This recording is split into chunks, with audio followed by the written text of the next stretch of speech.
back to the Girly Girl Bookworm. So today I have for you my most surprising reads. If you watched my last video about my disappointing, these are the ones that just kind of like took me by surprise. So not by all my favorite books, but books that I was like, wait a minute, what? These are really good.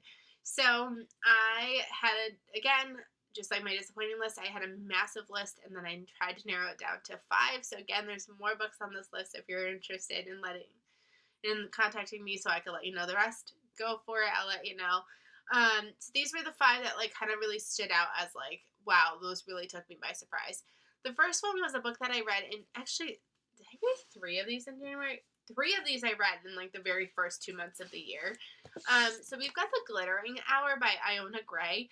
This one was shocking to me. Like, I am surprised I ever even picked this one up. So I bought this book in December of 2019.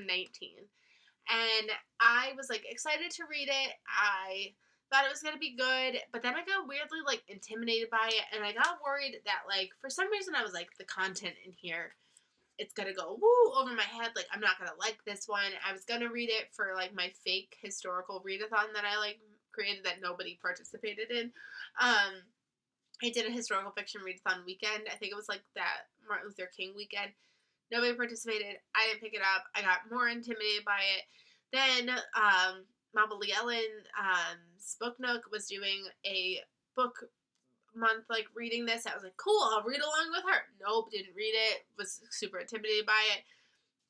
Comes up to last January, and I was like, that's it. I'm going to finally try it. I got it as an ebook through Libby, and I loved it. Like, I couldn't put it down. I gave it like 4 stars-ish. Like, it was so much more than I like ever anticipated it being. Like, I couldn't put it down. I thought the writing style was extremely easy to read. I flew through it considering it's like massive. How many pages is this? Like over 400 pages. Now, like that I'm thinking about, I'm like, I'm gonna reread this. Like, it's about this woman, and she's like a bright young thing, right? Like, she's partying, she's doing all the things. And then we're also following, she's living the life that her parents, like, want her to follow.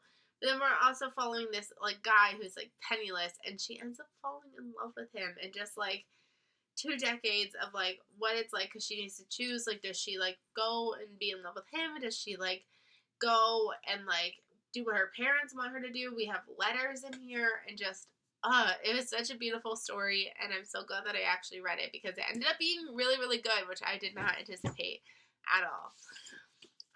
Razor Blade Tears by S.A. Crosby. Now, this one was, like, buzzing. Like, when it came out in 2021, like, it was buzzing, and I was like, I'm not gonna like that. I'm not gonna like it. I don't think I'm gonna like it. I think it's gonna be, no. I don't know why, but I was just like, this is not my book, not my tea, not for me. And then it was a Book of the Year finalist, and I needed to pick a free option, so I was like, guess I'll get it. And then that January, I was like, I need to pick it up now, because if I don't pick it up now, I'm not going to read it, because I already kind of don't want to read it.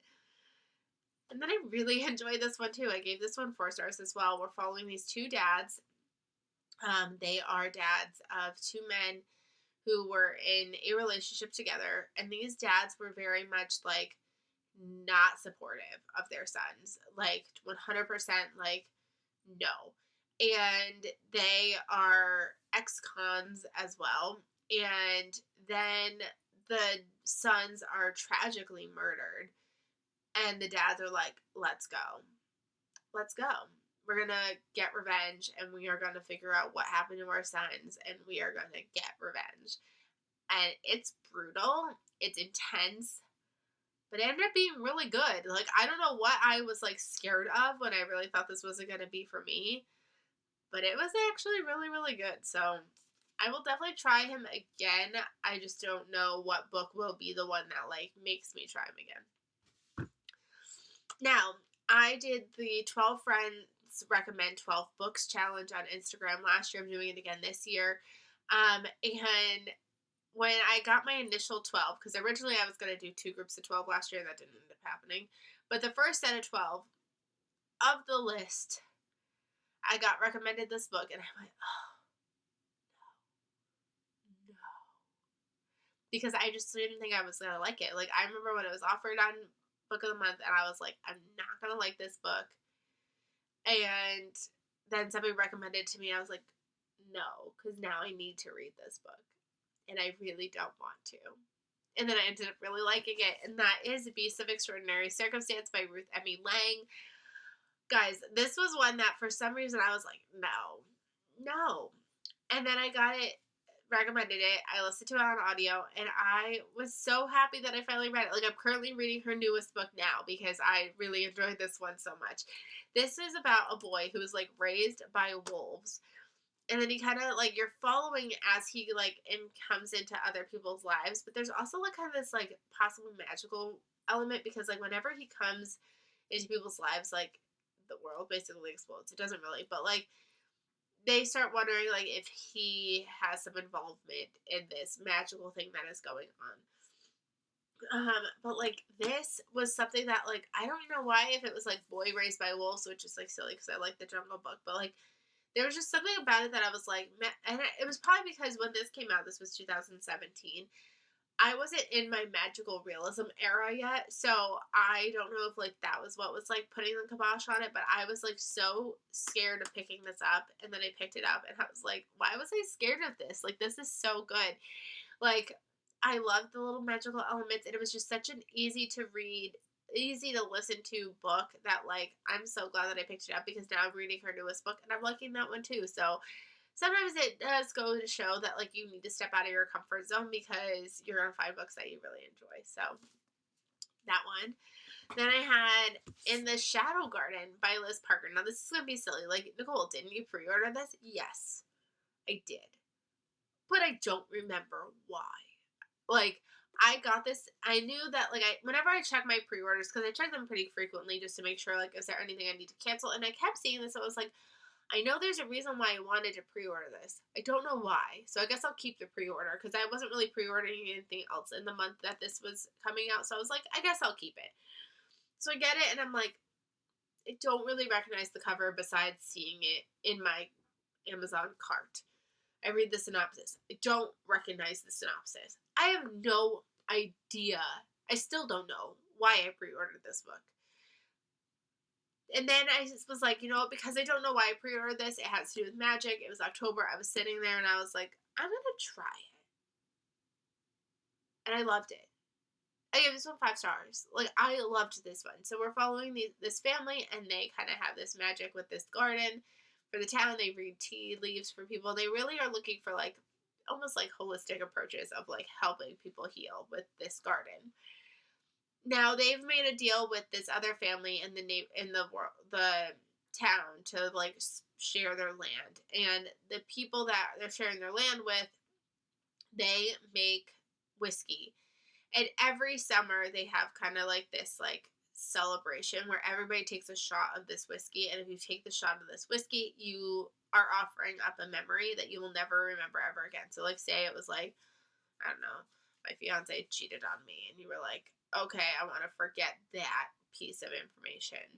You would go take this shot, and you would never remember that he cheated on you. Or, like, my sister stole my favorite dress and ruined it. I don't want to remember that. Take a shot. I'll forget that. But it's been, like, 20... Has it been, like, 20 years? It's been, like, 20 or 10 years. Yeah, 20 years. The town didn't just give up one memory. The town gave up the entire summer. And now it's going to come back and bite them in the butt because now something is going to happen that's going to kind of start to unravel that. So there's, like, mystery, there's a little romance, you've got the magical realism, you've just got, like, all of the stuff in it. So, like, it just was everything. It was everything. I'm so excited to read from her again. I think this was her debut. I couldn't put it down. I read it, like, I think I read, like, 20 pages, then I had to go to bed, and then I, like, read the entire rest of the thing the next day, and I read it physically, and you know me, last year, me reading things physically was not very good, so the fact that, like, I picked this up and couldn't put it down, like, speaks to it, because it was just, I'm so surprised by it, because clearly my brain was telling me to pre-order, but I don't know why, and I'm so glad that I did. And then the last surprising one is Abby Jimenez's Part of Your World. And the only reason why this is surprising, which is silly because it's been so hyped up, is the fact that I told myself I was never going to read an Abby Jimenez book. Why? I have no idea. For some reason, I think it's because I know how the friend zone ends. I want to go back and read it now that like I know that I like her books. I had heard how the friend zone ends, and that bothered me. So I was like, that's it. I'm just never reading her books. Why? I have no idea. But I was like, yep, that's it. She ended that one that way, so I'm never reading her books ever. For some reason, like the buzz about this one just kept going around. I was like, maybe I need it. So I got it, and I devoured this one as well. Now, this one is about two people coming from completely different worlds. She's living in the city. She just got out of a really bad relationship. She's got like this life that her parents really want her to be living. They want her to be working at this hospital where her family has had somebody working in it forever. You've got him who's working in this like small town and trying to make ends meet. Her car breaks down in his town. They meet. They fall in love. It's beautiful. But it's got so much more than that. There's so much more depth in things that they're dealing with. And I loved it. So I feel so stupid that I judged her for so long off of one little thing. Because now I want to read everything she's written. I've also got the next book in the series pre-ordered. I want to go back and read her other series. So, again, don't just judge it. If anything, the moral of the story is don't judge books as harshly as you do sometimes, because sometimes there's some gems in there. Alright guys, I hope you guys enjoyed this video. Let me know if you've read any of these books. What books surprised you the most this year? And well, not this year, because 2023, last year. And I'll see you guys really soon. Bye everybody.